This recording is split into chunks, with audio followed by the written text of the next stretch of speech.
ये वो moral tools, ये वो moral tools, ये वो moral tools। कपड़े धोने वाली बहू। शादी के पहले से ही विभा को कपड़े धोने का बड़ा शौक था। कभी नल के नीचे तो कभी तालाब के पास। अरे मेरी नीली वाली लुंगी नहीं दिख रही है। विभा की अम्मा, कहाँ रखी है लुंगी? अरे वो तो विभा ने परसों ही धोकर रखी थी आपकी अलमारी में, देखो वहीं होगी।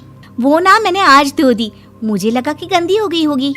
अरे कैसे गंदी हो गई थी? उसे तो मैंने पहना भी नहीं। हे भगवान, इस लड़की के कपड़े धोने की आदत से परेशान हो गया हूँ मैं। जितना तो घर में राशन नहीं आता, उससे कहीं ज्यादा डिटर्जेंट पाउडर का खर्चा है। इसकी शादी करवा दो, शादी जाए अपने घर में ही करे काम, फिर चाहे घर के कपड़े धोने हो या पूरे गांव के। हाँ ठीक बोल रही हूँ, देखता हूँ मैं कोई लड़का। वो दिन भी आ जाता है जब विभा को देखने लड़के वाले आ जाते हैं। लड़की मुझे अच्छी लगी। होने वाली सास कहती है, बेटी अगर कुछ पूछना है तो पूछ लो। वैसे तो हमारी लड़की बहुत ही शर्मीली है, जो बोल दो वो मान लेती है, इसे क्या पूछना होगा। अरे कैसी बात कर रही हो माँ, मुझे इन लोगों के घर रहना है, सवाल तो कई है।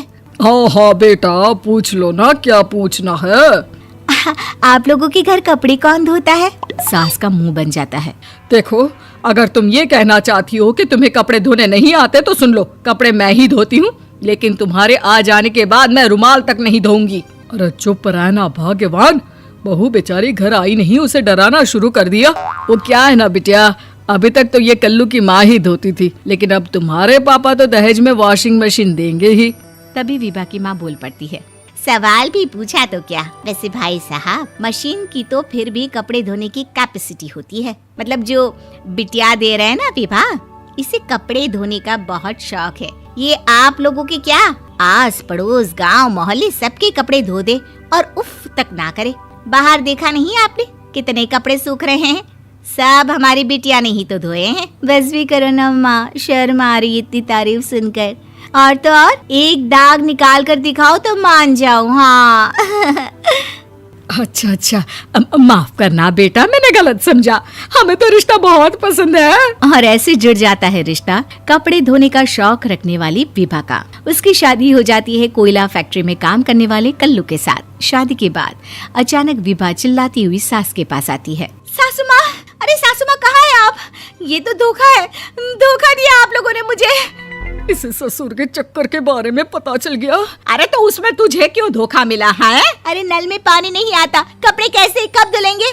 अच्छा अच्छा, तू पानी नहीं आ रहा उसकी बात कर रही है?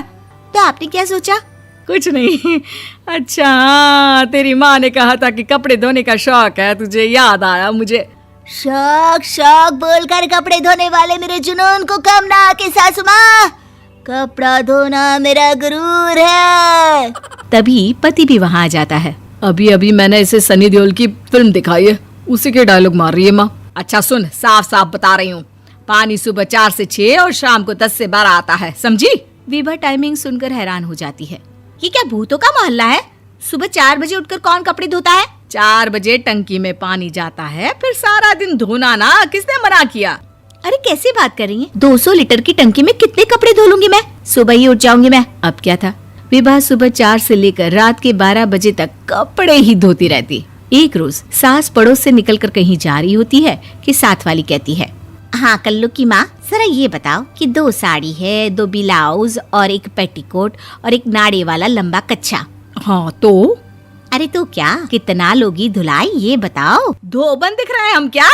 हमारे पति सरकारी नौकरी से अभी अभी रिटायर हुए हैं और बेटा सुपरवाइजर है कोयला फैक्ट्री में। धोबन समझ रखा है हमें? हाय रे कल्लू की अम्मा, माफ कर दो, वो तो मोहल्ले में यही सब बता रहे थे कि तुमने बहू को कपड़ा धुलवाने के काम में लगा दिया है। सास को पड़ोसन की बात सुनकर गुस्सा आ जाता है। वो घर पहुंचती है जहां घर के बाहर ही इतने सारे कपड़े सूख रहे होते हैं जितने कि किसी धोबन के घर पर। अरे ओ कल्लू की दुल्हन, बाहर निकल। माँ जी यहीं आ जाओ, बाथरूम में चादर धो रहे हैं हम। अरे अभी हम धोते हैं, तुमको बाहर निकलो। ये आस पड़ोस वाले बोल रहे हैं कि हम बहू से कपड़े धुलवा धुलवा कर उसे कपड़ा धोने वाली बना दिए हैं। अरे छोड़ो ना माँ जी, किन लोगों की बातों में आती हो? आस पास के लोगों का तो काम ही होता है कि वो किसी तरह सास बहू को लड़ा दे। बहू सारे घर के कपड़े धोती है, ये क्या कम है? बोलिए। सास को भी लग जाता है कि वो बहू का ये सनकीपन नहीं छुड़वा सकती, इससे अच्छा है कि खुद ही चुप हो जाए। एक रोज सास और बहू मंदिर जाते हैं, जहाँ सास की साड़ी वहाँ खड़ी भीख मांगने वाली से मिलती है। माँ जी क्या बात है, आपकी साड़ी उस भिखारन से कितनी मिल रही है ना? हाँ हाँ देखो तो दोनों की साड़ी मिल रही है। क्या बात है कल्लू की अम्मा, तुम खुद को तो अफसर की बीवी बताती हो और ऐसी सिंपल सी प्लेन साड़ी पहनकर घूमती हो। सिंपल और प्लेन नहीं है ये साड़ी। तो क्या सोने के धागे से फूल बने हैं?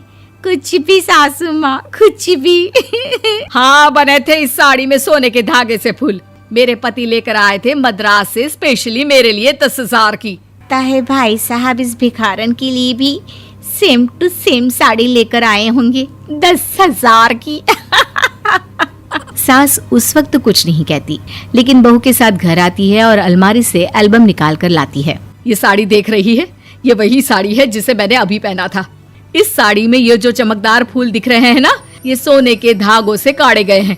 लेकिन तू लोकल वॉशिंग मशीन ब्रश से घिस घिस कर सारे फूलों को निकाल कर साड़ी प्लेन कर दी। मुझे माफ कर दीजिए सासू माँ। और तो और, जब मैंने तुझे तेरी गलती के लिए कुछ नहीं कहा, लेकिन तूने तो सबके सामने मेरा मजाक ही बना दिया। क्यों? बहू को समझ में आ जाता है कि अब से उसका कपड़े धोना बंद।